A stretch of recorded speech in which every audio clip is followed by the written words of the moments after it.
What's up guys? It's your boy, Suplado Moto. Okay, for today's vlog, let's talk about ang nag-comment sa ating comment section. So, ang tanong niya is, how to handle the situationship?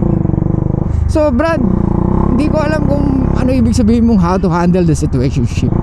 Ano ba to? Bago lang ba to? May nangyayari na ba sa inyo? Anong handle ba gusto mo? Magtutuloy-tuloy yung situationship nyo, or gusto mo mag-go further to be her boyfriend? Kasi kung nasa situationship ka na, I think na-handle mo na yan, unless you want something more, di ba? Or maybe you want to have sex with her, or maybe you want to have a relationship with her. Ganun yan eh, di ba? Pero kung pwede rin gusto mo ng long term, kung gusto mo tumagal, nasa ano mo yan, nasa game mo yan. Tsaka kung paano mo i-explain sa kanya. Ito nasabi ko na sa inyo ha, saka sa mga ibang vlogs natin. So sabi ko 6 months to 1 year. If you want to give the relationship with women, or if you want to have a relationship with a woman, kailangan mo muna maghintay ng at least 6 to 12 months before ka pumayag sa relasyon. Kasi you need to be with her in a certain period of time. Kailangan mo siyang makakasama ng maraming beses. Maybe once a week, twice a week. Doon mo kasi makikilala ang isang tao eh. Kasi magugulat ka, putang dahil palang ka-message na lalaki, kala ko ako lang. Ganun yung mga babae na yan. So para hindi ka rin ma-surprise, para hindi ka rin ma-shock, oh my god, kala ko ako lang lalaki yung ka-message dito. Kasi kung nakilala mo sa dating app yan, hindi naman namin yan kung how many guys she met on the dating app, how many, her sexual partners, di ba? Hindi amin yan. So ikaw ang dapat makaalam nun. So kahit na itago ng babae yung kanyang body count, malalaman mo through her trauma, the way she behaves, mga ganun bagay.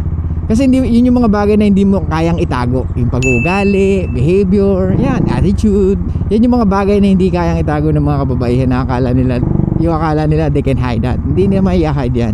Lalabas at lalabas sa pagkatao nila yan. Ikaw kung magaling ka, bilang lalaki, kung magaling ka makipag-usap, mauhuli mo kung paano siya makipag-usap, at mauhuli mo kung siya ay nagsisinungaling. Dapat talaga alam mo muna yung background niya, especially yung sexual partners. Kasi mahirap ikaw yung magsasuffer, not only the relationship, kundi pati ikaw.